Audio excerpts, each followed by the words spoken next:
On a serene morning in the suburbs of Boston, Michael Harrison, an 81-year-old man with a still firm posture and eyes carrying stories of a lifetime, began preparations for what he considered his great escape to tranquility. The cottage, located in the verdant heart of Massachusetts, awaited his arrival, promising the refuge he had been seeking since the losses that mark his soul. "Come on, Leo, old friend," Michael said, looking at his dog with a tender smile. Leo, a golden-furred Labrador showing signs of age, wagged his tail enthusiastically, as if understanding the significance of the moment. Together they had faced the darkest days after the death of Liam, Michael's only son, a young soldier full of dreams and courage, and Maya, his beloved wife, whose absence left a painful quietness in the vastness of the house. As he packed his bags, Michael carefully selected the items: enough clothes to face the region's whimsical weather, the medications that kept him going, and of course the precious flower seeds. "These are for you, Liam. I'll make our garden shine again," he murmured, holding a packet of sunflower seeds, his son's favorite. The seeds were more than mere promises of beauty. They were symbols of renewal and hope, elements Michael hoped to rediscover during his stay. Closing the door of his house, Michael cast a final glance at the space he had shared with his lost loves. "Take care of the house for me," he said, allowing himself a fleeting belief that somehow they were still there, listening to him. The journey to the cottage was marked by a mix of emotions. The anxiety of leaving behind the city's routine mingled with the anticipation of more peaceful days.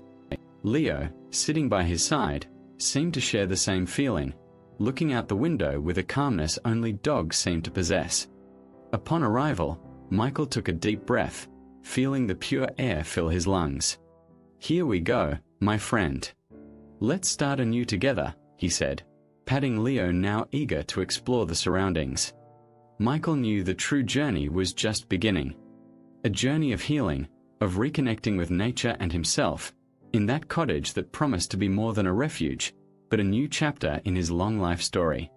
When Michael Harrison arrived at his cottage, the sun was already beginning to set, painting the sky with a soft orange that contrasted with the shock he was about to receive. The journey, though peaceful, didn't prepare him for the scene he would encounter as he opened the wooden gate, which always creaked in a familiar and comforting way. His heart clenched.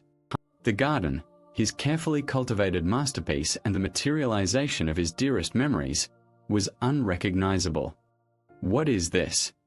Michael exclaimed, his voice choked with disbelief in the sharp pain he felt witnessing the destruction of his sanctuary.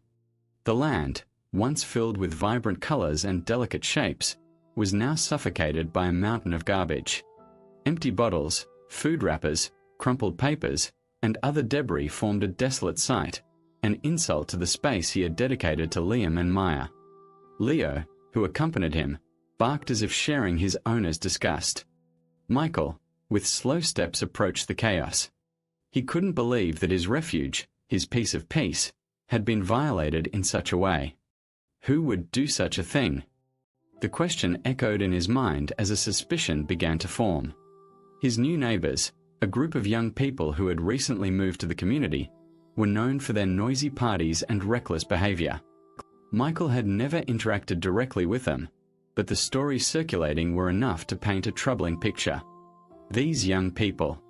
It can't be a coincidence, Michael muttered to himself, feeling a mixture of anger and disappointment. He knew he would face a challenge to restore the order and beauty of his garden. But the violation of such a personal and sacred space ignited a fierce determination in his heart. "I'll get to the bottom of this," he vowed, looking at the wreckage with newly formed resolve. Michael would not allow the memory of his beloved ones to be disrespected. Armed with the strength of his memories and the love he still held for his family, he was ready to fight for the peace of his little paradise. The morning after his devastating arrival, Michael Harrison decided he couldn't let the act of vandalism go unanswered. Armed with a determination he hadn't felt in years, he crossed the street, walking towards the new neighbor's house, where the origin of the turmoil seemed to reside. The morning sun cast long shadows on the ground, as if foreshadowing the confrontation to come. "I'm Michael Harrison, your neighbor. We need to talk about the garbage in my garden and the constant noise coming from your house," Michael began trying to maintain calm and civility. Brian laughed a sound that made Michael blood boil. "Oh, you the complaining neighbor, look what we do in our house doesn't concern you if you don't like it. Just ignore it." The coldness and arrogance in Brian's response were like a slap in Michael's face as he struggled to maintain composure. "It's not a matter of ignoring. Your fun is encroaching on my space, destroying my property. That's not acceptable. If it affects my house, then yes, what you do in your house does matter to me."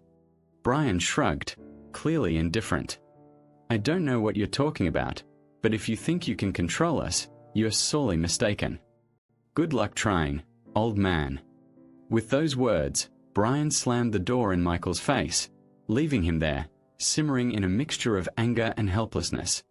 The young man's disdain and lack of respect only served to ignite a flame of determination in Michael. He knew the battle would be tough, but he was determined not to leave the situation as it was. "I'm not letting this go," Michael muttered to himself, returning home with a new plan in mind. The injustice he had suffered only reinforced his resolve to fight for what was right, no matter the cost. As the days dragged on, Michael Harrison's life increasingly became a series of sleepless nights and blurry days, marked by a deep exhaustion that seemed to consume both his body and soul.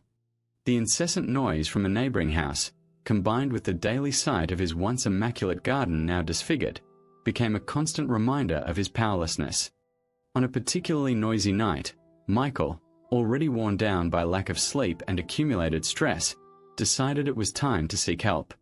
He picked up the phone with trembling hands, dialing the number of the local police station with a glimmer of hope that quickly faded with the response he received. "Boston Police Station, how can I help you?" The voice on the other end of the line sounded distant and disinterested. "My name is Michael Harrison. I live at 45 Magnolia Street. I'm calling about the incessant noise and vandalism in my garden." "I need help," Michael explained, trying to keep his voice steady. "Sir, we've received several complaints about noise in your area. We'll send a patrol car when available, but you know how it is. We have many more urgent incidents." The attendant replied, his impersonal tone only accentuating the sense of abandonment Michael felt. Waiting anxiously for the promised help, Michael spent another sleepless night looking out the window hoping to see the lights of a police car, but the help never came. With each passing night without intervention, his sense of isolation grew, as did his frustration with a system that seemed to fail those who needed it most. "Why does nobody care?" Michael muttered to himself as he watched the dawn bring another day without solutions. "I just wanted a little peace." The indifference of the police, coupled with the disregard of his neighbors, left Michael in a state of silent despair. The community he once considered welcoming and safe now seemed like a strange and hostile place. And in that moment, Michael realized that his battle was not just against the noise or the vandalism, but against the indifference of a world that seemed to have forgotten the importance of empathy and mutual respect. After countless sleepless nights and numerous unanswered calls to the police, Michael Harrison felt the weight of the world on his shoulders. Each attempt to seek help seemed to only drag him deeper into a pit of despair and isolation. His faith in the justice system was hanging by a thread when, on a grey morning reflecting his mood, he received a visit from 2 police officers at his door. "Mr. Harrison," one of the officers began, looking at him with an expression Michael couldn't decipher. "Yes, it's me. Did you finally come to see what's going on?" Michael replied, a mixture of hope and skepticism in his voice. "In fact, we are here for another reason," the second officer said, exchanging a significant glance with his partner. "We've received several complaints about false calls from your residents. This is considered an abuse of emergency services, and we are obligated to take action according to the law." Michael was stunned. "False calls? I just reported what's happening here. The noise, the vandalism in my garden. How can that be considered a false call? We understand your concern, sir, but we haven't found substantial evidence to corroborate your claims the times we visited. If it continues, we may have to issue a fine," explained the first officer, his voice firm but not devoid of sympathy. The injustice of the situation hit Michael like a punch to the gut. Threats of fines for trying to protect his property and seek a little peace in his life seemed like a cruel absurdity. "You're telling me that besides having to endure this constant disturbance, I'll still be punished for seeking help? That's not fair."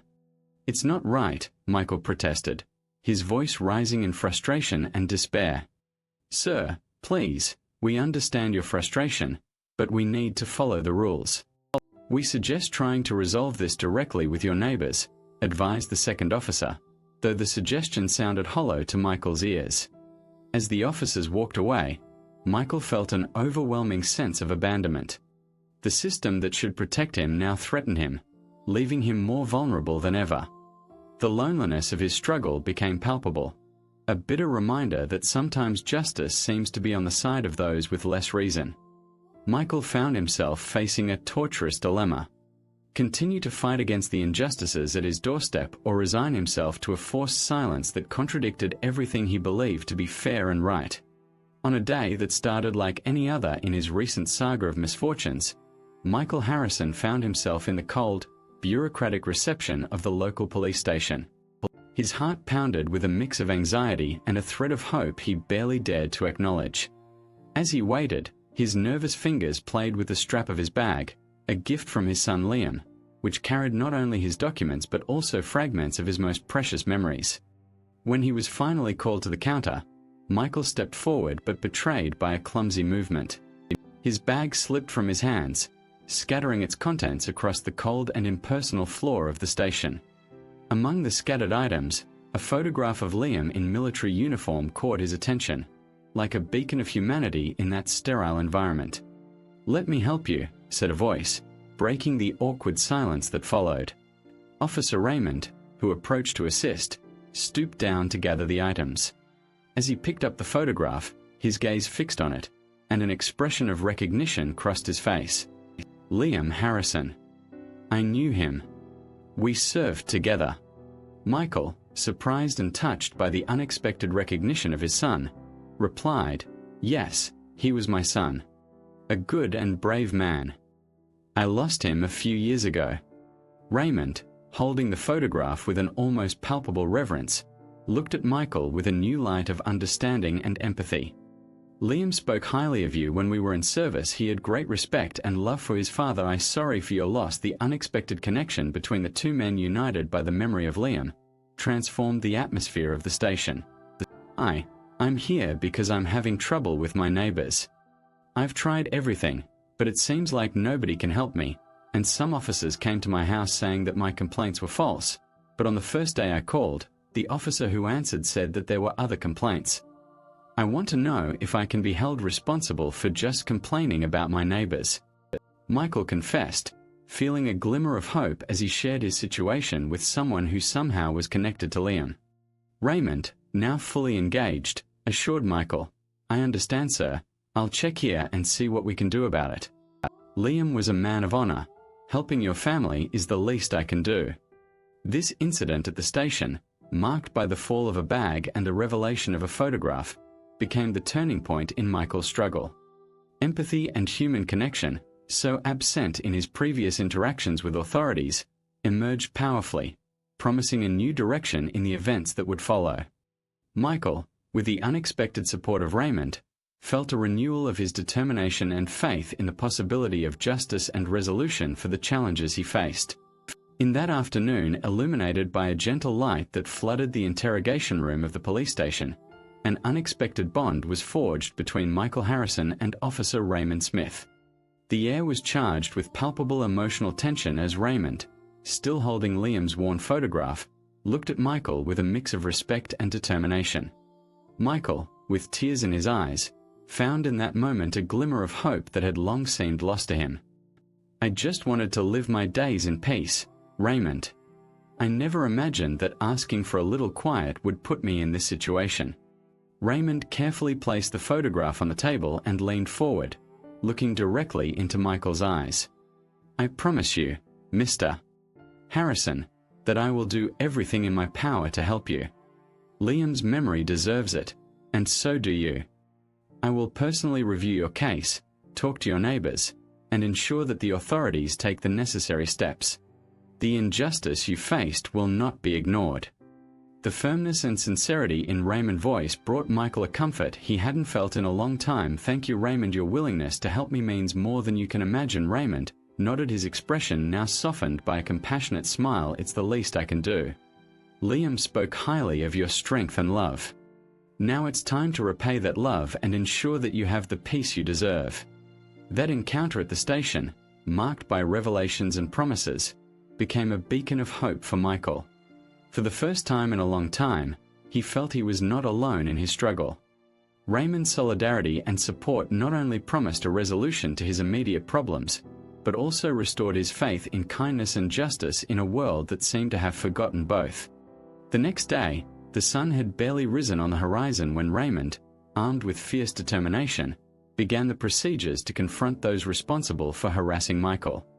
The morning was fresh, a harbinger of renewal that aligned perfectly with the day's objectives.